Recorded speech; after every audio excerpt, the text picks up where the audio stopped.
thanks.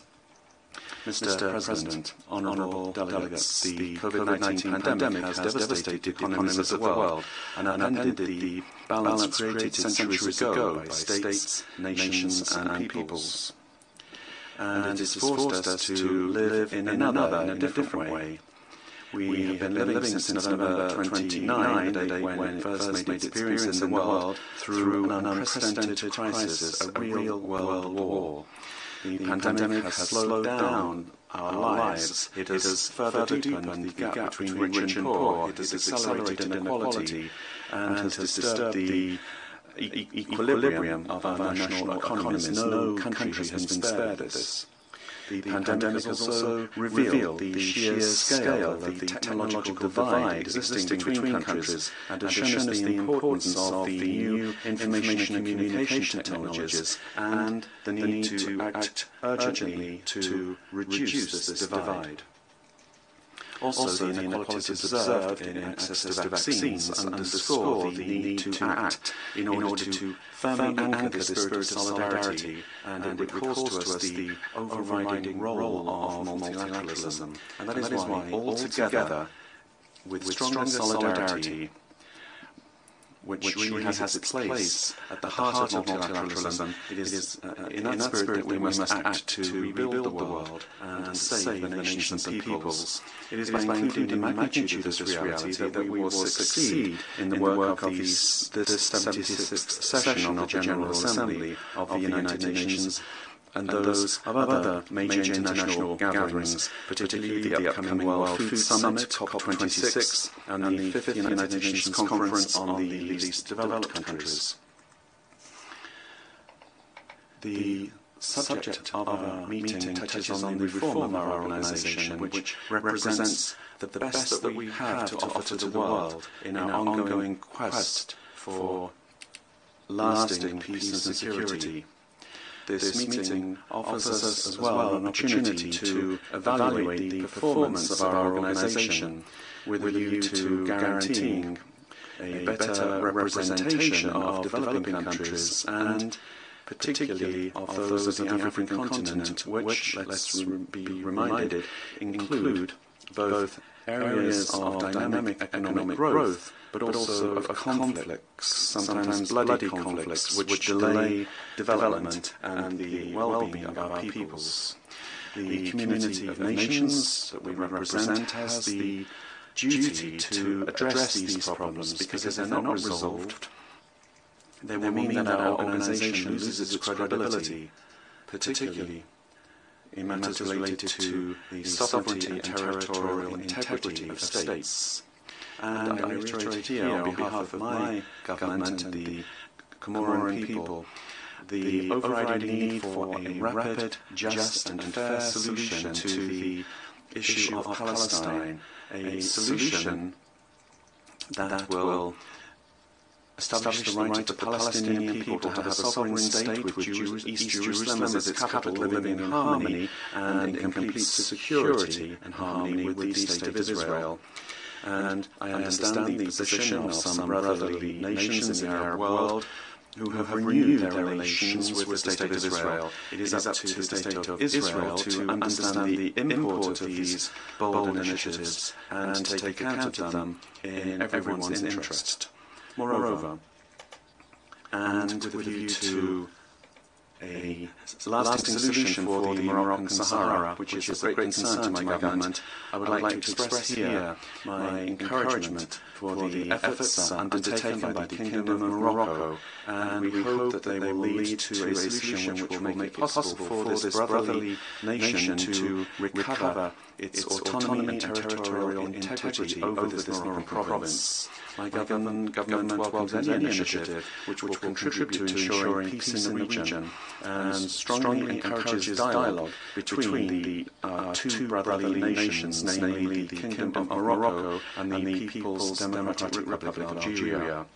And along the same lines with regard to sovereignty, the Union of the Comoros repeats its position for the need for the People's Republic of China to recover control over the Chinese province of Taiwan. With regard to the territorial dispute between France and the Comoros relating to the Comorian island of Mayotte, in recent years we have seen a willingness on the part of both parties, the Comoros and France, to build on what has been achieved in our common history, whilst maintaining a frank and constructive dialogue with a view to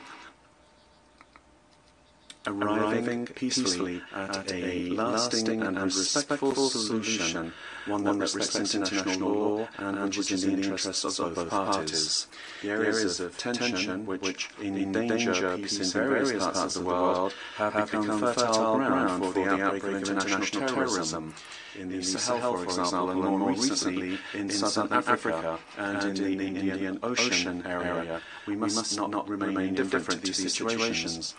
The situation in Afghanistan is also of concern, and I would like to express the support of my country to the Afghan people in this crucial phase of their history.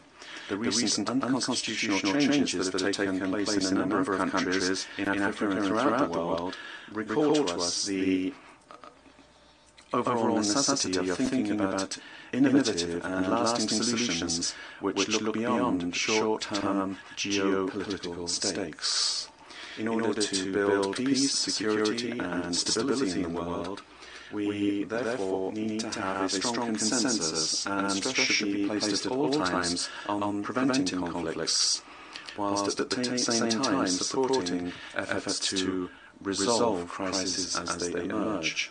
Mr. President, honourable delegates, the principles and values of the United Nations today are centred on the Sustainable Development Goals, which each country has made its priority. They are an ideal platform for establishing our collective commitment, and on which we can rely as we carry out our action in favour of development. And in this process, as was shown in the voluntary national report of my country, which we presented in 2020 to the high-level political forum, the Union of the Comoros is engaged on a path that will enable us to achieve the Sustainable Development Goals in all areas. The Emerging Comoros Plan 2030 is the national reference framework for this. Moreover, I would recall that at the time when we begin this meeting, according to research into these matters, entire regions are due to disappear, whereas others will be subject to an intensification of climate phenomena such as floods, intense droughts, fires, the erosion of coastline, or the acidification of the oceans. Consequences of the disastrous effects of the degradation of our environment. Although these phenomena do not spare any country or any region, we must stress that it is the small island developing states, the Comoros is part of this group, that is the most concerned, and which requires greater attention on the part of the leaders that we represent here. Indeed, these states, as well as many others, are also facing other dangerous phenomena such as maritime piracy, human trafficking at sea, drug trafficking, illegal fishing, and the plundering of the sea's resources. My government joins all national and global initiatives to fight these barbaric acts mercilessly because they are a major threat to the security of our respective populations.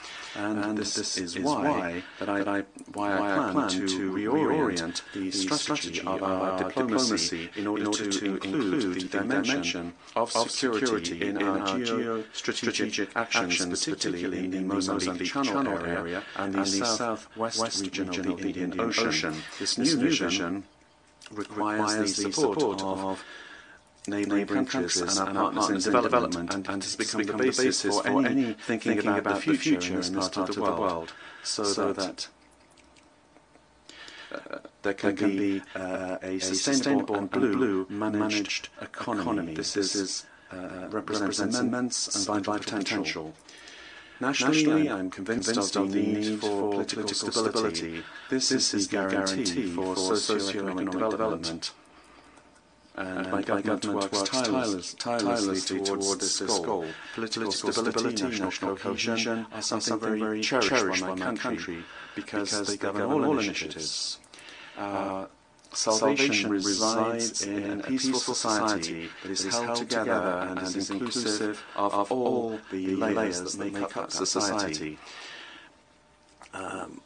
False information on social media and sometimes through reliable and unofficial channels only have the objective of harming the peaceful climate in our islands and undermine efforts to see the birth of the Union of the Comoros. But it is with national cohesion in mind that halfway through my mandate I have decided to engage in national political dialogue, which I hope will contribute to bringing together in a greater way the men and women of the Comoros Islands around essential goals, namely peace, security and national unity, which will make it possible to build on our efforts with a view to the socio-economic development of our country.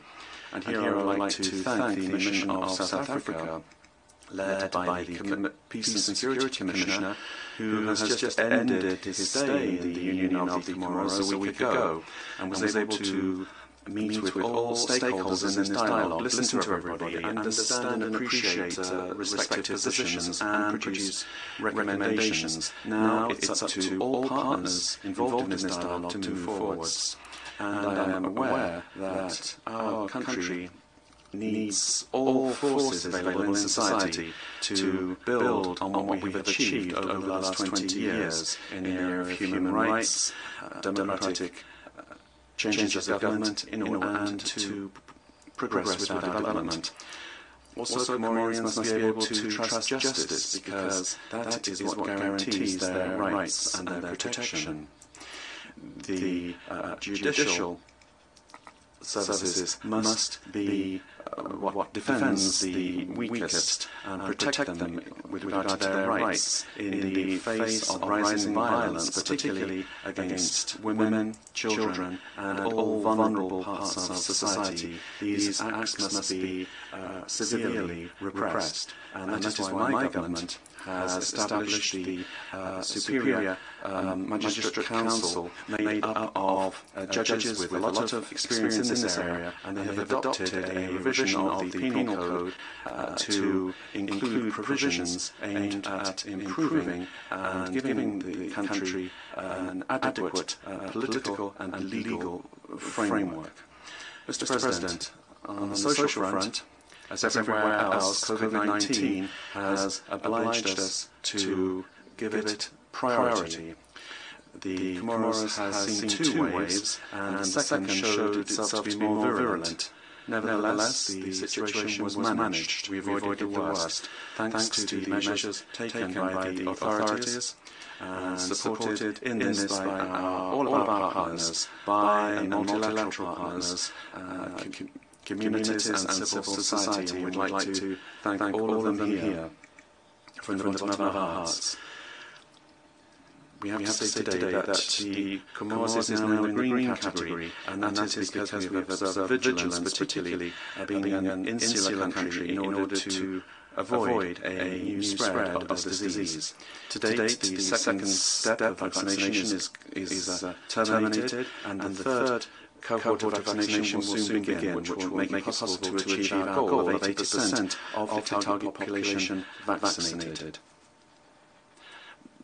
by the end of 2022. And considerable efforts are also being deployed by my government to assist the population on a daily basis, particularly to shelter them from the world food crisis, which we have seen as one of the consequences of the health situation brought about by COVID-19, Mr. President. The action of all partners to the development of the Comoros is to be welcomed. With the United Nations system, the new framework plan for sustainable development that has just been signed for the next 5 years fully incorporates the priorities in the Comoros emerging Comoros plan. All efforts combined together, and with our bi- and multilateral partners, we must converge towards a major goal, which is the emergence of the country between now and 2030. In this regard, I would like to recall here the organisation of the Conference of Partners in Development of the Comoros in December 2019, which saw the participation of hundreds of bi- and multilateral partners and the private sector. After that conference, France was kind enough to host. We were able to mobilise partners who showed their interest to assist in this plan, which today is the reference framework par excellence for development in our country. The strong presence of partners of the Comoros, as well as the importance of the announcements made, are witness to the success of this historic meeting. Also, remember the close cooperation with countries with which we share a common destiny in the southwest of the Indian Ocean, and with whom we plan to implement common projects to strengthen significantly our links of good neighbourliness and cooperation for the well-being of our respective peoples. However, all of this effort, unfortunately, has been dampened by the COVID-19 pandemic, which has affected all countries, and when it comes to the Comoros, it has weakened the commitments that we took at the Paris conference. Today, reality is that we must say that we simply have to learn to live with this virus. Therefore, we have to find a way to advance on these projects that we previously agreed. And from this rostrum, I would like to launch a friendly and brotherly call to all of our partners that together we find the ways and means to move forward with the Paris commitments to fund the various projects that we have established for the Emerging Comoros Plan. The country has established an executive secretary to follow up on the Conference of Development Partners, which will work closely with national bodies involved in this process and also with all of our partners. Mr. President, honourable delegates, regionally, the Union of the Comoros last May passed the presidency of the Commission of the Indian Ocean to France, and we wish them every success in advancing the ideals and values that are so close to the hearts of the peoples of the Indian Ocean. With regard to our presidency, it was a success, and it progressed the sub-regional organisation, bringing about a reform that made the organisation more effective, more modern, and more able to respond to the expectations of our respective peoples. Following an initiative that we took in Moroni, the Comorian presidency also helped to successfully manage the COVID-19 pandemic in the member countries by establishing a regional plan for a blue economy and a strategy for relaunching regional economies. The Comoros participates also in regional efforts aimed at ensuring security in the East African area. Support is also given to the Sicily Republic of Mozambique in their fight against terrorism, a scourge which unfortunately spares no country. The regional and international solidarity must be the order of the day in order to fight mercilessly against this scourge and ensure our regional security. Also, the Union of the Comoros is very honoured to hold the Vice Presidency of the African Union, and we have committed ourselves to play an effective role to promote the noble values that are defended by this continental organisation linked to peace, stability, and the respect for human rights, and the implementation of Agenda 2063 in all its aspects. The Comorian Vice Presidency of the African Union works closely with the Bureau of the organisation, particularly in the search for peaceful solutions to the various differences that exist between the Arab Republic of Egypt, the Republic of Sudan, and the Republic of Ethiopia. Excellencies, ladies and gentlemen, we come here every year to the United Nations. This proves the interest that we attach to multilateralism and our conviction with regard to the major role played by this organisation to make the world more humane. And in this regard, I would like to laud the speech delivered by His Excellency Joe Biden, President of the United States of America, for his commitment to multilateralism. Our presence here this year in the General Assembly translates, I think, a common determination, strong and unfailing, to work for the good of our respective peoples. We are here to say yes to all who will contribute to a better balance in the world and say no to those who would be against us. And particularly, we are here to say no to COVID-19. I thank you.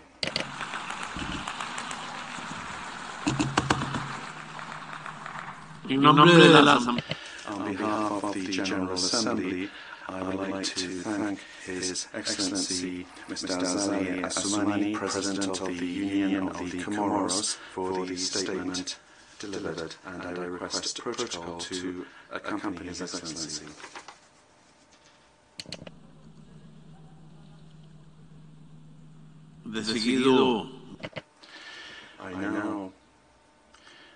I'm happy to give the floor to the distinguished representative of Gabon to introduce an address by the head of state.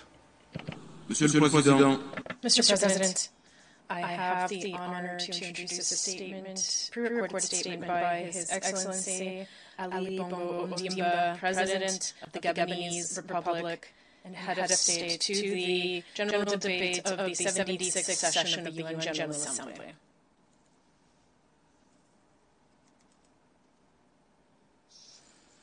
Mr. President, Your Majesties,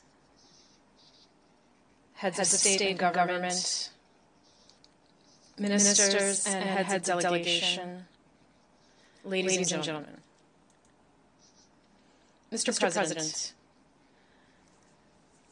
at the start of my remarks, I would like to extend my warm congratulations to you on your outstanding election to the presidency of this 76th session of the General Assembly. I am delighted by the hope aroused by your vision, as well as your perfect knowledge of international affairs. I would also like to extend my congratulations to your predecessor, Mr. Volkan Bozkır, for the remarkable work accomplished in a particularly difficult context. To you, Mr. Secretary General, I reiterate my warm congratulations on your re-election and my full support for your dynamic action throughout your first mandate, as well as my confidence in your future action to find lasting solutions to the many threats and challenges facing our organization. Mr. President, the proposed theme for this session's general debate, Building Resilience Through Hope to Recover from COVID-19, Rebuild Sustainably, Meet the Needs of the Planet, Respect the Rights of People, and Revitalize the United Nations, gives me an opportunity to share our thoughts on the major challenges of today. As you are aware, the unprecedented health crisis generated by the COVID-19 pandemic, which remains significant, has completely disrupted our societies, our economies, and our coexistence. The development of several vaccines through international collaboration and the ongoing vaccination campaigns in many countries are a beacon of hope for humanity. Vaccination is the only truly effective way to stop the spread of the virus. Mr. President, combining all of our efforts to end the coronavirus pandemic is, in my view, an opportunity to overcome other major crises facing humanity. Indeed, COVID-19 has revealed the weaknesses and vulnerabilities of our economies, as well as those of our health systems, forcing us now to think differently about our development models so as to make them more resilient. Some developed countries already intend to relocate all or part of their strategic productive systems in order to reduce their external dependence. Africa should also be part of this paradigm shift in order to put an end to the crises that hinder its development. This will also require an ability to build basic infrastructure capable of guaranteeing the safety of populations as well as zero tolerance towards corruption and efficient management of public resources. We will also need to train quality human capital, invest significantly and urgently in health infrastructure, and finally, break the vicious cycle of dependence on primary raw materials. Our economies must therefore industrialize to create more wealth by taking full advantage of the aforementioned human capital and our natural resources. To this end, rigorous and transparent debt management, as well as that of resources linked to the export of raw materials, is essential during the transition phase. Finally, we must more than ever accelerate the digital transition and mobilize internal resources by strengthening financial inclusiveness, especially for women. Overall, we need to draw lessons from this pandemic and rebuild our societies in a more sustainable, just, and inclusive manner. I once again call on the leaders of the world to exercise greater multilateralism in order to together build a world economy that takes into account the aspirations of the people who would like to see a more equitable sharing of vaccines and fruits of technological progress. In this pivotal phase and this juncture, it is fundamental that we meet the just imperatives of our universal conscience, including an equitable distribution of technological gains. Otherwise, we risk seeing the cementing of an international order that is a source of human fragility, mistrust between nations, and global insecurity. Mr. President, another issue that calls for solidarity, and one that must be addressed as a priority, is the climate security of our planet. The 26th Conference of the State Parties to the United Nations Framework Convention on Climate Change, to be held in Glasgow, Scotland this November, should therefore be an unprecedented moment of action.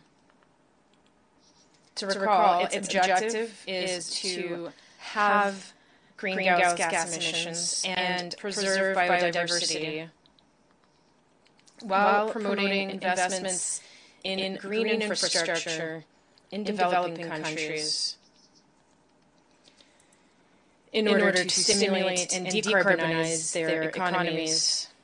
Indeed, the impacts of climate change, including rising sea levels, earthquakes, recurrent forest fires, and others put our societies and communities under great pressure and compel us to act urgently and collectively. These phenomena interplay with the socioeconomic and political issues in our countries, highlighting risks such as political and economic instability, food insecurity, and large-scale migration, among others. States and communities must now adapt in order to face the challenges of climate change. In addition, without prejudice to mitigation, the international political agenda requires a significant increase in resources dedicated to adaptation to climate change. I remain convinced that no single government can tackle adapting to climate change on its own. International cooperation is therefore essential, in my opinion, to support local action, both as a means of strengthening international security and achieving sustainable development goals. Mr. President, the link between climate change and insecurity thus appears to be fairly obvious, as far as I'm concerned. As you are aware, Gabon has always been committed to peace and climate security.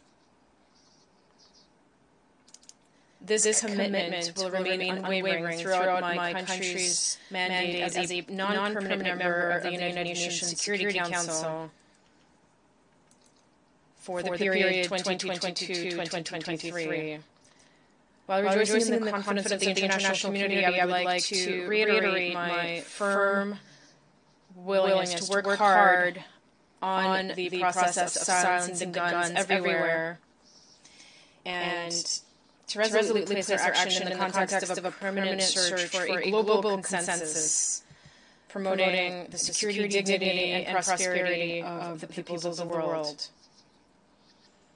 Gabon will seize every opportunity to call for an advent of a more just international order marked by a reform of the UN Security Council, which includes both equitable representation within the Council and an improvement of its working methods, in line with the African Common Position expressed by the Azulini Consensus and the Sierra Declaration. Along with greater international solidarity and the expected reform of the Security Council, the revitalization of the work of the General Assembly and of ECOSOC must also be carried out in order to breathe new momentum into our organization. These reforms are essential as they are able to significantly impact the achievement of several sustainable development goals by 2030, including responding to the legitimate aspirations of the African peoples contained in Agenda 2063. Mr. President, the hope of sustainably rebuilding our governance models and meeting the needs of the planet requires respecting and fulfilling the commitments made. I refer in particular to the transfer of clean technologies and improving access to renewable energies in order to speed up transition to a low-carbon industry that respects the environment. The implementation of these commitments is key to supporting the efforts of countries like Gabon, which has substantially mobilized domestic resources in the implementation of projects to adapt to climate change and preserve biodiversity. As part of its investment in climate security, Gabon annually sequesters the equivalent of 140 million tons of CO2 while it emits only 35. Thus, with a difference of more than 100 million tons of carbon each year, Gabon's action is decisive for the future of all mankind. The recognition of Ivindo National Park as a World Heritage Site, following the same for Lope Park, affirms the universal and exceptional value of our protected areas. I would like to take this opportunity to thank all of our partners and friends, and all of those who, through their multifaceted support, are accompanying our efforts to conserve and sustainably manage our forests. Mr. President, like many oil-producing countries, Gabon has been hit hard by the impact of the drastic drop in commodity prices. This situation has led to a slowdown in our economic activity. In this context, I instructed the government to set up a transformation acceleration plan. This program aims to revive our economy by accelerating the transition to a post-oil paradigm and emphasizing new engines of growth whose potential could be increased. These include the mining, forestry, and agricultural sectors. In addition, Gabon is strengthening its energy capacity through the upcoming completion of new solar and hydroelectric power plants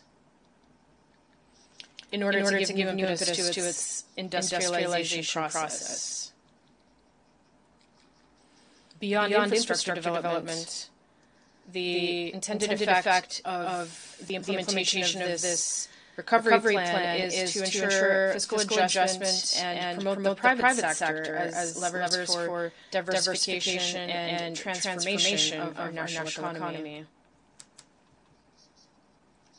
In the education sector, the government is continuing to mobilize significant resources in order to optimize the education system and bring it into alignment with the demands and the real needs of the labor market.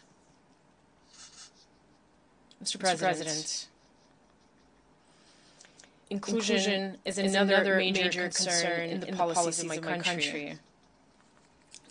This is the thrust of the equal opportunity policy that I have promoted in favor of more equitable development, with particular focus on the empowerment of women and young people, while ensuring that no one be left behind. Regarding the issue of parity, Gabon is one of the countries in Africa where women are the most present and represented in public life. The Prime Minister, President of the Senate, President of the Constitutional Court, Mayor of Libreville, governors, among others. All of these positions, among the most prestigious in the Republic, are held in my country by women, in whom I reiterate my full confidence. It is my first firm conviction that in a globalized and competitive world, gender parity is a matter of social justice, equality, equity, and efficiency. Indeed, a country must be able to identify its talents and its skills, to leverage them, and to promote them without any gender distinction. Mr. President, development cannot be sustainable without peace and stability. Yet, unfortunately, peace continues to be threatened in many parts of the world. The price of instability caused by terrorism or armed groups is particularly heavy for many African countries, which are forced to devote substantial resources to these phenomena that are sustained, among other things, by the illicit trade in small arms and light weapons and wildlife trafficking.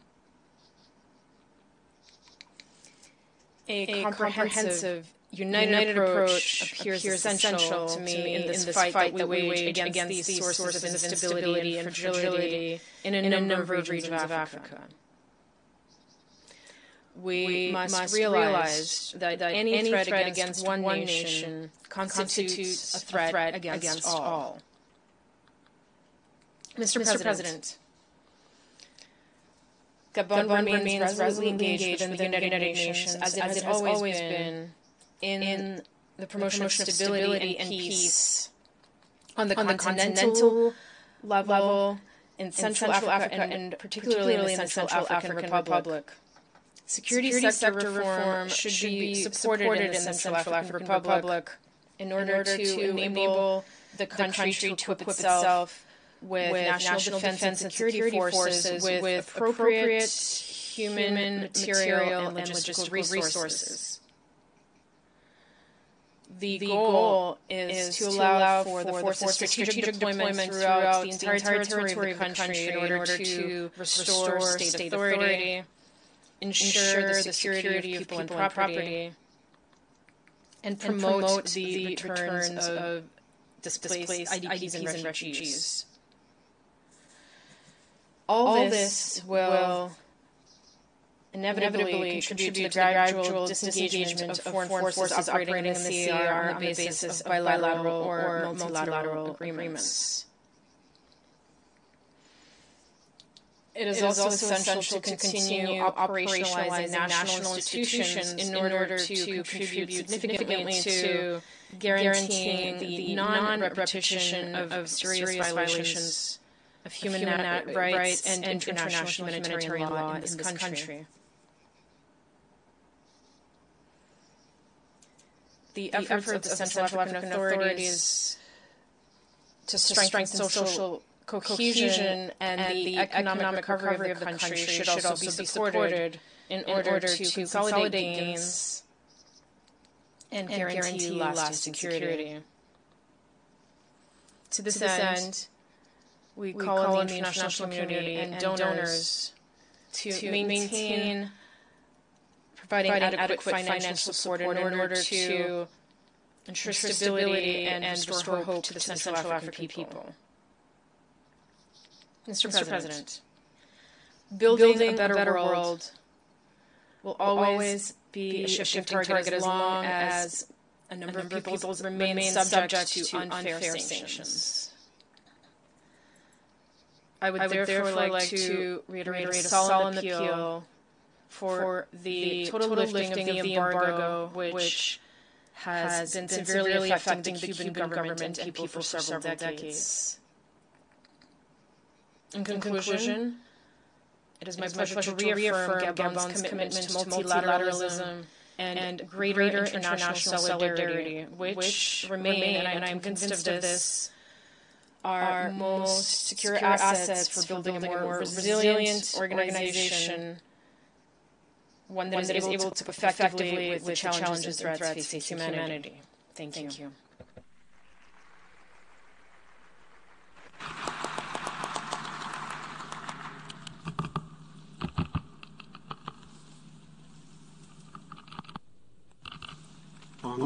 On behalf of the General Assembly, I wish to thank the President of the Gabonese Republic for the statement just made.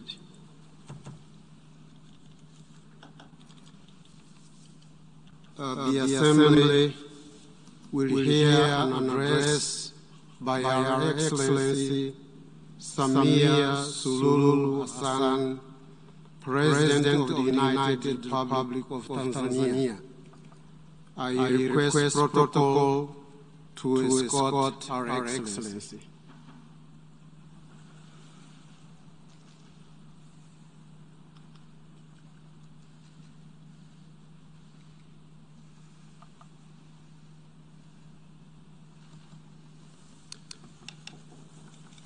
On behalf of the General Assembly, I have the honor to welcome to the United Nations Our Excellency Samia Suluhu Hassan, President of the United Republic of Tanzania, and to invite her to address the Assembly.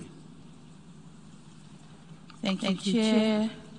Your Excellency Abdullah Shahid, President of the General Assembly, Your Excellency Antonio Guterres, Secretary General of the United Nations, Excellencies, Heads of State and Government, distinguished delegates, ladies and gentlemen, let me commence by joining previous speakers in applauding you, Mr. President, for being elected to preside over the 76th session of this August Assembly, and for the exemplary manner in which you have been presiding over this session. I also commend you for the able manner in which you mastered to make possible for us to meet physically, despite unprecedented circumstances brought by COVID-19 pandemic. The holding of this physical general debate this year, albeit with limitations, demonstrates again that humanity and multilateralism cannot and should not succumb to the virus. And thus, where there is a will, there is a way. This spirit is what we need going forward. It is why I support and subscribe to the theme of this 76th session that call all of us to build resilience through hope, to recover from COVID-19, rebuild sustainability, respond to the needs of the planet, respect the lives of the people, and revitalize the United Nations. Mr. President, this is my maiden speech at the United Nations General Assembly. Allow me, on behalf of the people and the government of the United Republic of Tanzania, to thank all members of the United Nations for your condolence message extended to our nation following the untimely passing of our late President, Dr. John Pombe Magufuli, on 17th March this year. May his soul continue to rest in eternal peace. We remain indebted to you for the thoughtful of comforting messages which helped us to prevail over that unprecedented taste to our nationhood. It is in the same vein that I thank the outgoing President of the 75th session for dedicating a slot on the 59th plenary meeting of the General Assembly on 16th of April. Mr. President, COVID-19 pandemic has reminded us how vulnerable we are as individual countries, regardless of our size, wealth, or geography. As we meet here today, we have less than a decade ahead to meet our collective commitment to achieve the Sustainable Development Goals. I note with great regret that according to the Sustainable Development Goals report of 2020, right now, the world is not on track to achieve the 2030 agenda, mainly due to adverse impact of COVID-19. The report further shows that in some areas, this pandemic has even reversed the progress that was already achieved years back. For instance, it is expected that around 71 million people who got out of extreme poverty will be pushed back into that situation because of this pandemic. What is depressing is the fact that these impacts are not felt evenly. We in the developing world are the most affected. It is therefore imperative that concerted efforts are undertaken to address this devastating situation. Mr. President, developing nations must be assisted in addressing socioeconomic impact of out of COVID-19. On this note, we are thankful to multilateral financial institutions for their efforts in saving many economies from collapsing. These kinds of interventions are important. We cannot afford to take refuge on the onset of COVID-19 as an excuse for not making sufficient progress on achieving the Sustainable Development Goals. Mr. President, Tanzania has not been spared by COVID-19. After the onset of the pandemic, we in Tanzania, and I believe in many other developing countries, were stuck in the twilight of protecting lives and protecting livelihoods. Measures advocated by the World Health Organization were geared towards protecting lives. However, in an economy like Tanzania, consisting of a bigger proportion of people living on subsistence economy, whom we need to keep them afloat, my country therefore adopted all necessary measures to curb the spread of COVID-19, including joining the COVAX facility to ensure that Tanzania gain access to the COVID-19 vaccine.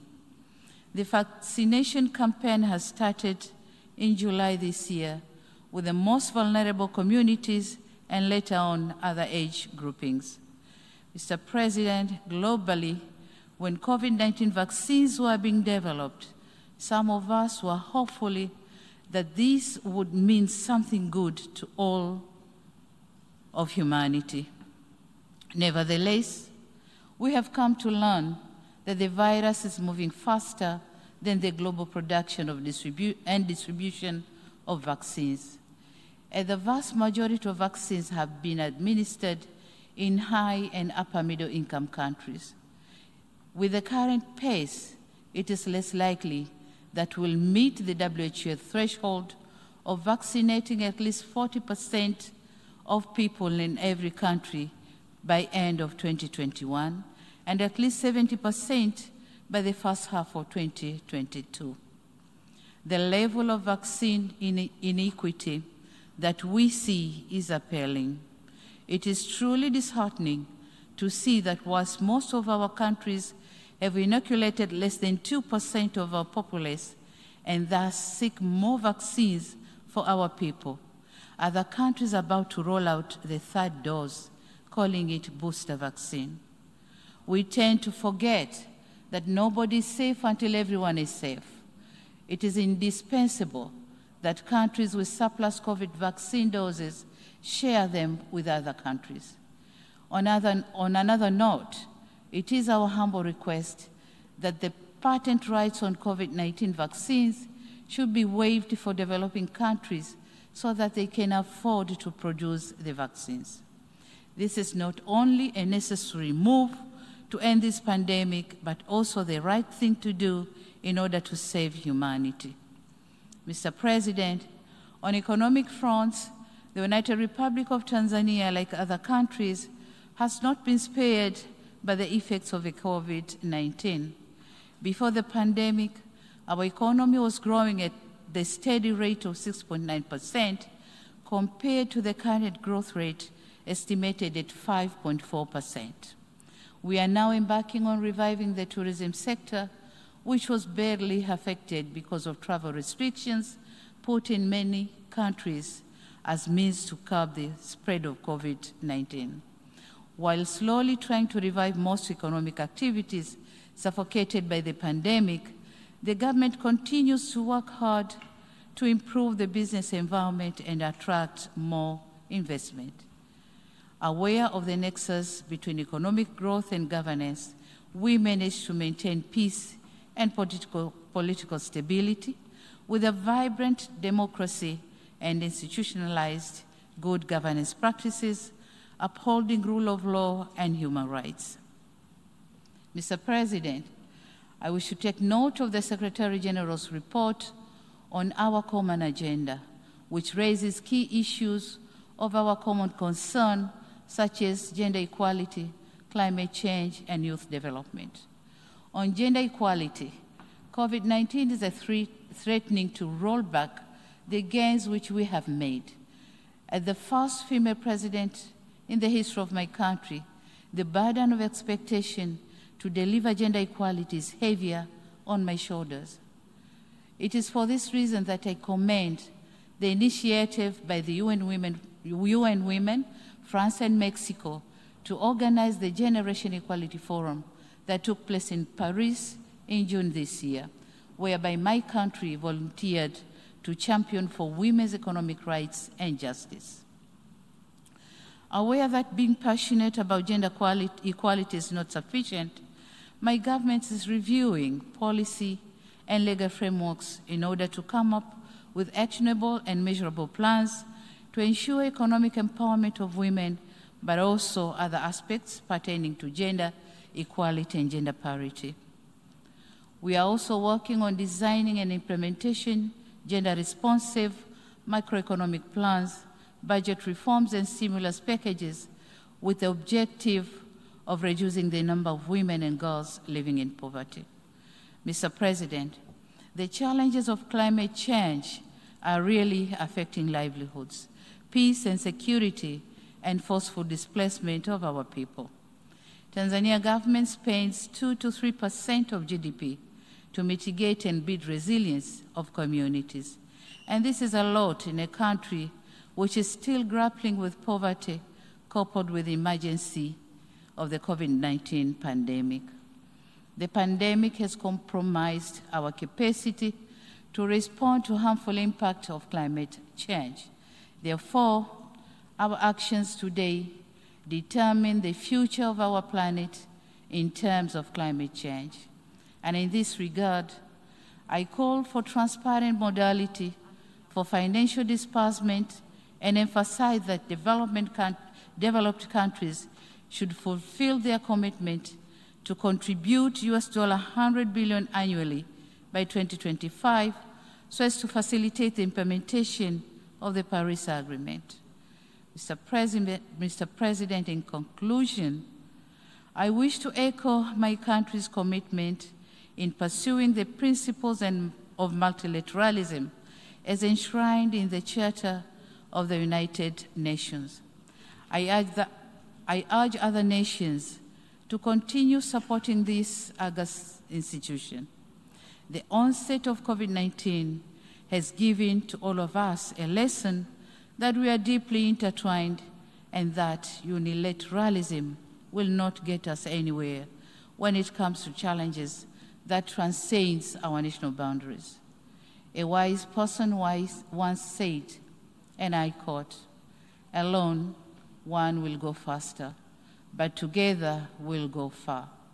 Multilateralism must always prevail."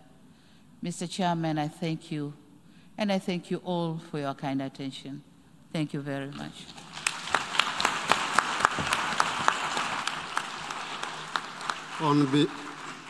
On behalf of the General Assembly, I wish to thank the President of the United Republic of Tanzania for the statement just made, and I request protocol to escort Her Excellency.